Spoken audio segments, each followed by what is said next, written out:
সিরিজে প্রথম ওয়ানডেতে বাংলাদেশের বিপক্ষে ব্যাট করছে শ্রীলঙ্কা। এদিকে এএফসি এশিয়ান কাপে সুযোগ পেতে মিয়ানমারে মুখোমুখি বাংলাদেশের নারীরা। এসবের পাশাপাশি দেশ বিদেশের খেলাধুলা আরও খবর নিয়ে সাজানো হয়েছে আজকের দীপ্ত স্পোর্টস। আপনাদের সাথে আছি আমি মোহাম্মদ হাসিব। গত 2 মৌসুম ধারে ভিন্ন 2 ক্লাবে খেলার পর নতুন ঠিকানা বেছে নিলেন কেপা আরিজাবালাগা। চেলসি ছেড়ে এবার আর্সেনালে যোগ দিলেন এই স্প্যানিশ গোলরক্ষক।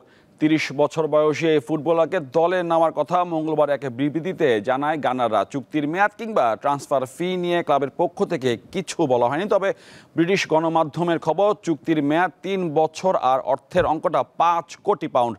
2018 সালে শৈশবে ক্লাব অ্যাথলেটিক বিলবাও থেকে রেকর্ড 7 কোটি 10 লাখ পাউন্ডের বিনিময়ে চেলসিতে নাম লেখান কেপা। এতে বিশ্বের সবচেয়ে দামি গোলরক্ষক হয়ে ওঠেন তিনি। এখনও টিকে আছে সেই রেকর্ড। ব্লুজদের জার্সিতে 5 মৌসুমে 163 ম্যাচ খেলেছেন কেপা। 2019 সালে জিতেছেন ইউরোপা লিগ, 2021 সালে চ্যাম্পিয়ন্স লিগ এবং 2022 সালে ক্লাব বিশ্বকাপ। দর্শক, এশিয়ান কাপ কোয়ালিফাই ম্যাচে বাংলাদেশ মিয়ানমারের বিপক্ষে 1টি গোল করেছে এবং ঋতুপর্ণা চাকমার গোলে এগিয়ে রয়েছে বাংলাদেশের মেয়েরা। একটা সম্ভাবনা তৈরি হচ্ছে দেশের নারী ফুটবলে প্রথমবারের মতো এফসি এশিয়ান কাপে খেলার। যাচ্ছি অন্য খবরে। জাতীয় ভলিবল দলে খেলোয়াড়দের উপযুক্ত বেতন ভাতা চালু করার লক্ষ্যে কাজ করছে নতুন অ্যাডহক কমিটি। আর উন্নত প্রশিক্ষণের জন্য বিদেশি কোচ নিয়োগের পরিকল্পনা হাতে নিয়েছে ফেডারেশন। মে মাস থেকে শুরু জাতীয় ভলিবল দলের ক্যাম্প।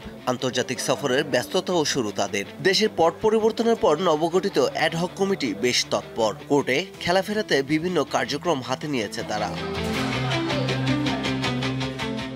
জাতীয় দলের খেলোয়াড়দের দাবি অনুযায়ী উপযুক্ত বেতন ভাতা চালু করার বিষয়টি মাথায় রেখে কাজ করছে ফেডারেশন। খেলোয়াড়দের উন্নতির জন্য তাদের যে সমস্যাগুলো ছিল এগুলো নিয়ে আমরা চেষ্টা করেছি সেগুলো খুঁজে বের করার বা সেগুলো সুনির্দিষ্ট করার কাজ আমরা অলরেডি শুরু করেছি। মাননীয় ক্রীড়া উপদেষ্টার সাথে আমাদের কথা হয়েছে।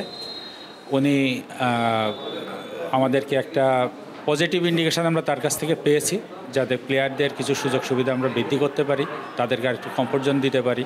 খেলোয়াড়েরা খেলায় ব্যস্ত সময় পার না করলে তাদের ডেভেলপমেন্ট হয় না। আর পাইপলাইনে খেলোয়াড় তৈরি রাখতে নিয়মিত টুর্নামেন্টের মধ্য দিয়ে থাকতে চায় খেলোয়াড়রা। বিভিন্ন জায়গায় খেলা না হলে কিন্তু আপনার প্লেয়ার আসবে না, এবং পাইপলাইনে আমাদের প্লেয়ার খুব কম।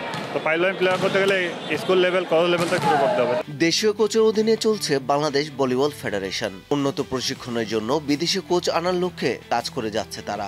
এফআইভিপি বেসিক্যালি বিদেশি একটা কোচ নিলে তারা একটা ফান্ড দেয়, কিন্তু আমরা এখন এসে দেখতেছি তারা যে ফান্ডটা দেয় এবং বিদেশি কোচদের যে চাহিদা, আসলে তাদের এই অর্থনৈতিক সমন্বয়টা আমরা এখনও চিন্তা করছি।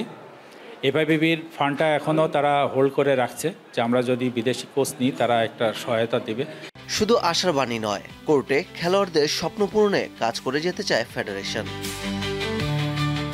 পারভেজ খোকন, দীপ্ত স্পোর্টস। আর এই ছিল আজকের ইসলামী ব্যাংক, এই ছিল আজকে দীপ্ত স্পোর্টস। দেশ বিদেশের খেলাধুলা এরকম খবর পেতে দীপ্ত স্পোর্টসের সাথে থাকুন আর চোখ রাখুন দীপ্ত টিভির ডিজিটাল প্ল্যাটফর্মগুলোতে।